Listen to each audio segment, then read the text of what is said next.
अस्सलाम वालेकुम। आज हमारा लास्ट टॉपिक है दैट इज़ इम्यूनिटी। और इस टॉपिक में हमने बिल्कुल अपने जो ट्रांसपोर्ट थर्ड लाइफ प्रोसेस का थर्ड पार्ट था ट्रांसपोर्ट, उसका बिल्कुल एंड वाला टॉपिक है इम्यूनिटी। और इसमें हम देखेंगे एक्चुअल में हमने पहले पढ़ा है कि इनेट इम्यूनिटी होती है या फिर एक्वायर्ड इम्यूनिटी होती है। जैसे first and the second line of defence are the innate, और जो थर्ड लाइन ऑफ डिफेंस होती है जिसमें लिम्फोसाइट्स होते हैं ये एक्वायर्ड होती है। ठीक हो गया। अब हम इसकी टाइप्स देख लेते हैं। इसकी एक्चुअल में दो टाइप्स होती हैं, एक को हम कहते हैं सेल मीडिएटेड इम्यूनिटी और एक को हम कहते हैं ह्यूमरल इम्यूनिटी। ह्यूमरल इम्यूनिटी भी कहते हैं।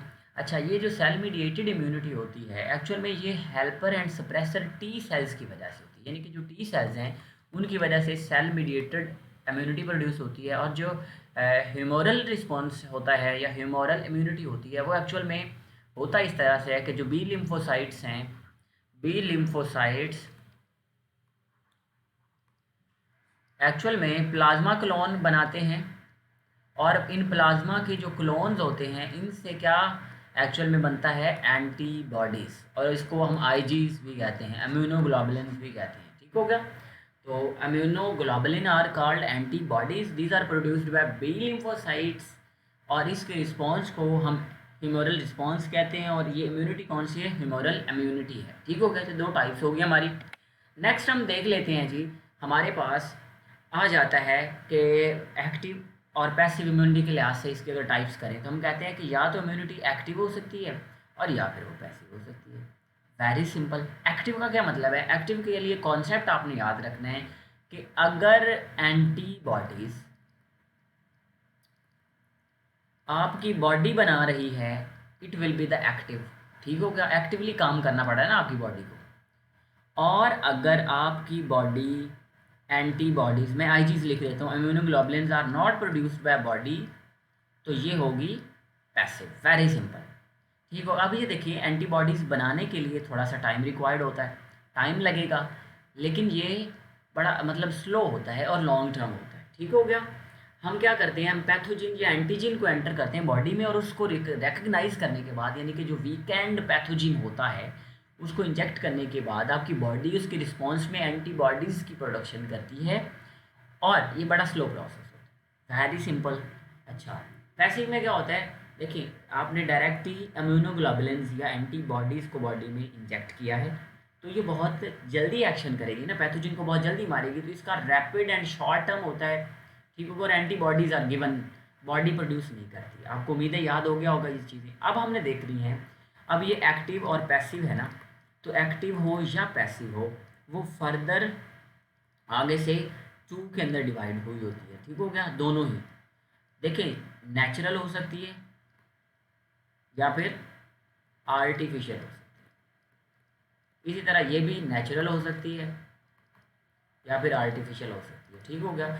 अच्छा, अब ये देखिए नेचुरल होगी, इसका मतलब है कि जो है ना बॉडी ने पहले पैथोजन को फेस किया है, फेस करने के बाद उसने बॉडी ने खुद एंटीबॉडीज़ की प्रोडक्शन की है। तो मतलब जब बंदा इंसान नेचुरली बीमार होता है तो उस वक्त जो उसकी इम्यूनिटी प्रोड्यूस होती है उसको कहते हैं नेचुरल एक्टिव इम्यूनिटी, यानी कि immunity recovery of disease after becoming ill.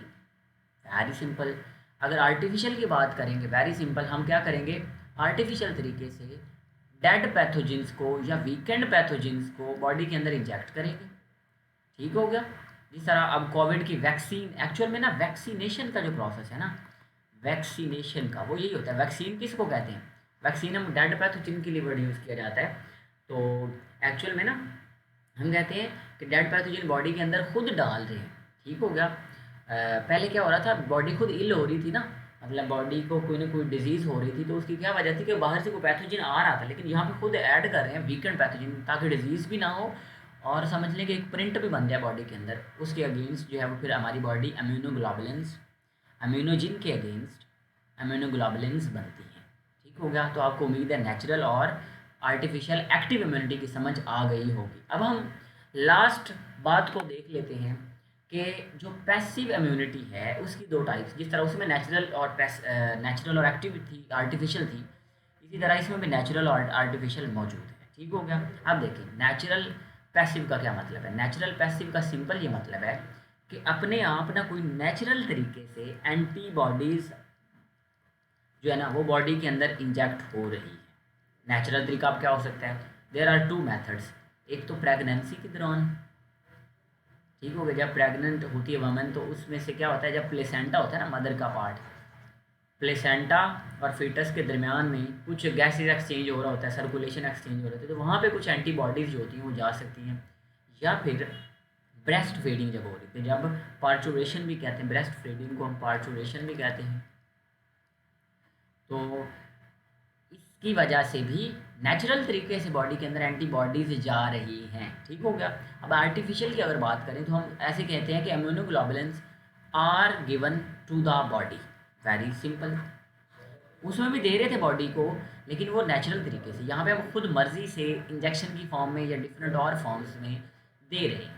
Normally injection के फॉर्म में हो सकते हैं। एंटी टेटनस का अगर आप इंजेक्शन लगाते हैं तो आप एक्चुअल में इम्यूनोग्लोबुलिन्स प्रोवाइड करें उसको, स्नेक बाइट का या इन्फेक्शियस हेपेटाइटिस का। तो ये था जी हमारा इम्यूनिटी के बारे में, ये था हमारा लास्ट टॉपिक।